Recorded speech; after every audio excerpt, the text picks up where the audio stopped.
Datafolha confirma. Lula mantém vantagem no segundo turno contra Flávio Bolsonaro, 47-43. E aqui vem a má notícia para Flávio. Numa eleição apertada, essa diferença de 4% no segundo turno é um oceano de votos. Enquanto Lula tenta transformar programas sociais, renda e alívio no bolso do povo em força política, Flávio carrega o sobrenome Bolsonaro e também a rejeição, as suspeitas e o peso do caos que esse sobrenome representa.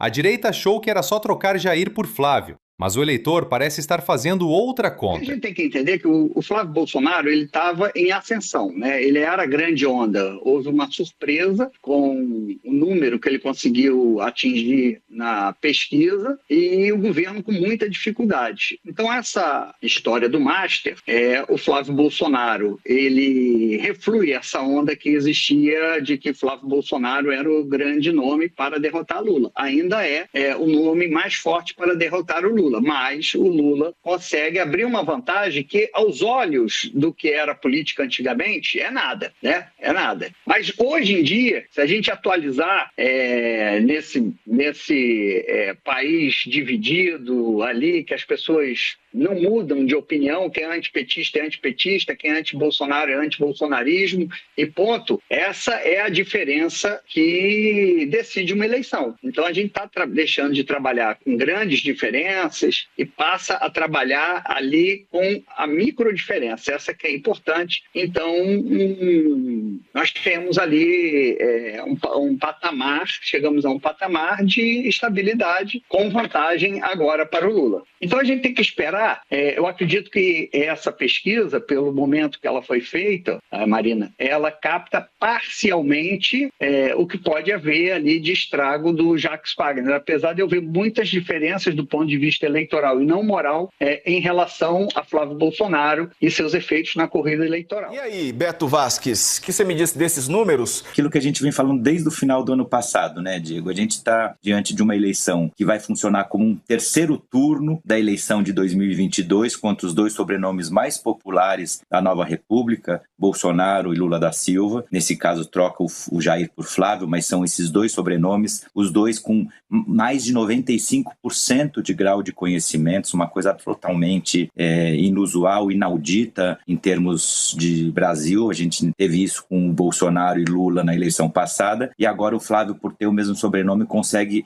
essa grande popularidade. Se a gente olhar para os outros candidatos, para que tenhamos uma ideia, na Quest da semana passada, Caiado e Zema eram desconhecidos por aproximadamente metade da população, enquanto o candidato do MBL era desconhecido por 70%. E Lula e Flávio, um tinha 95% e o outro 98% de conhecimento. Então, esse é um ponto de partida que faz crer que parece que essa eleição funciona como esse terceiro turno de 22, onde os dois têm pisos muito altos, um 31%, outro 41% em simulação de primeiro turno, os dois por cima dos 40% na simulação de segundo turno, numa diferença de 4 pontos entre eles, e os dois com tetos muito baixos, ou seja, os dois com rejeições muito elevadas, ambos subindo, oscilando dentro da margem, mas oscilando nas suas rejeições para cima. Lula foi de 45% para 46% hoje, na Datafolha de hoje, e o Flávio, que estava em 43%, duas pesquisas para trás, foi para 46% de rejeição e agora para 48%. Você me dirá, são oscilações quase que sempre dentro da margem, anterior um pouco acima. Mas se a gente olha, não a foto, mas olha o filme desse período, a gente percebe que de 43 para 48 são 5 pontos a mais na rejeição do Flávio ao longo desse período do Dark Horse para cá. E que a gente percebe que a Datafolha, então, está para a gente sedimentando, Diego. Primeiro, uma boa e uma má notícia para o Flávio. A boa notícia para o Flávio é que ele continua forte na pesquisa espontânea quando não é apresentado nenhum nome, ele continua como candidato mais competitivo contra o Lula no segundo turno,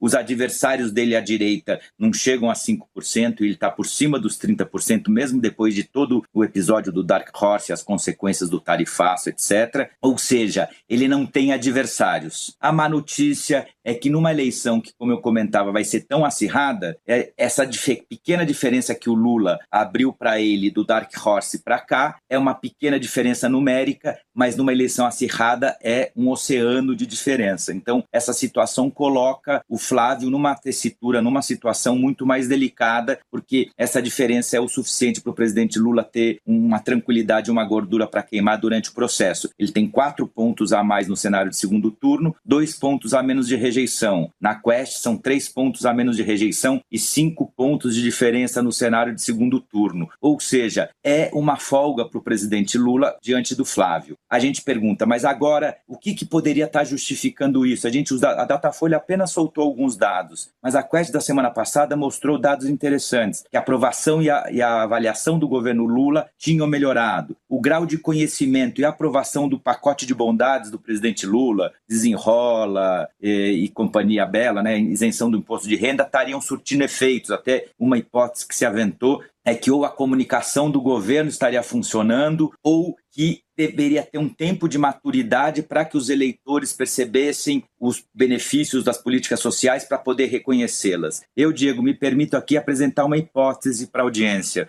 A gente fazendo no Instituto Democracia em Cheque um trabalho específico com aqueles eleitores pendulares que não são nem Lula nem Bolsonaro e vão ser muito sensíveis à agenda factual daqui até o dia da eleição, depois do Dark Horse, esse eleitor que, a princípio, teria um impulso, ele votou no Jair contra o Haddad em 18, ele votou no Lula contra o Jair em 22, e é um eleitor que agora não rejeita nem Flávio nem Lula e estava indefinido. Antes do Dark Horse, a gente via que ele estava com uma propensão a votar no Flávio pelo simples fato de ser uma mudança. Então, os ventos da mudança eram um principal motor de voto desse eleitor que vai ser decisivo. Aquele 2 a 4% de eleitor que vai fazer a balança bascular para um lado ou para o outro, pendular para um lado ou para o outro. Depois do Dark Horse, esse eleitor, que muitas vezes se incomodou com o fato do Flávio Bolsonaro até hoje não apresentar os documentos comprovando as explicações que ele teria que dar, mudar de versões e mentir de forma reiterada, esse eleitor que queria mudar é como se a gente percebeu no grupo qualitativo que é um eleitor que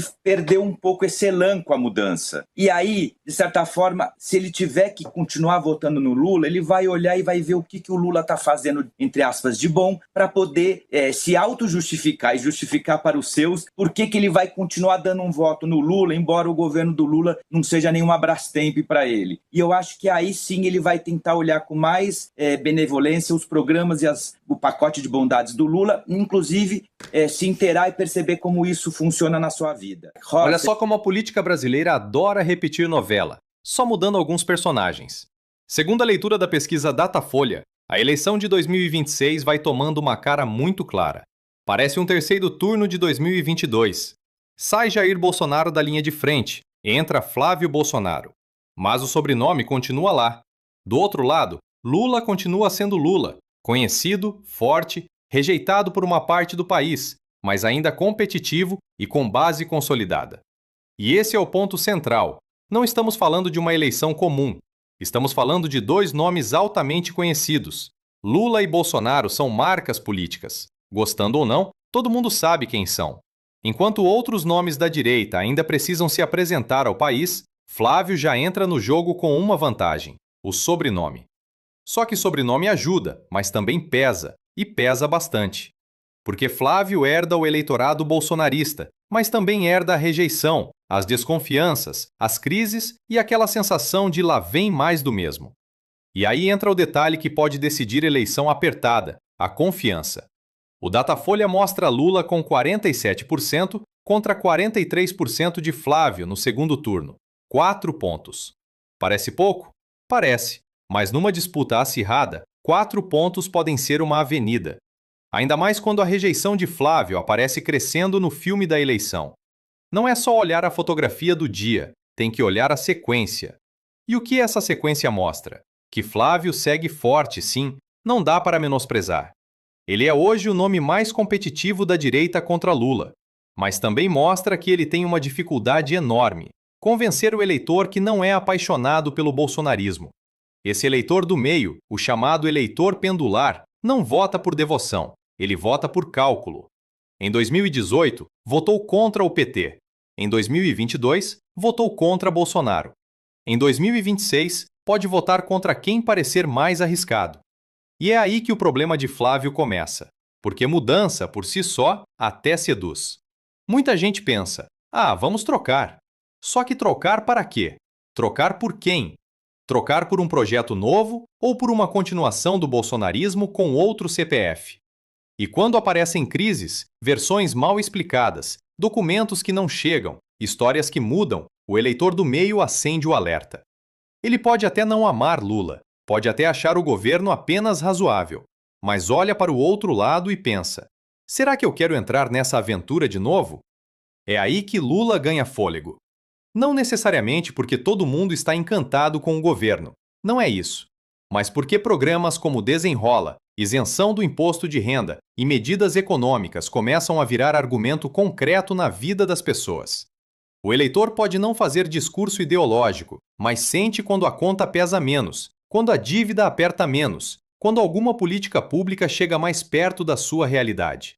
E convenhamos, para quem passou anos ouvindo que política social era esmola, ver pacote de benefício funcionando incomoda muita gente.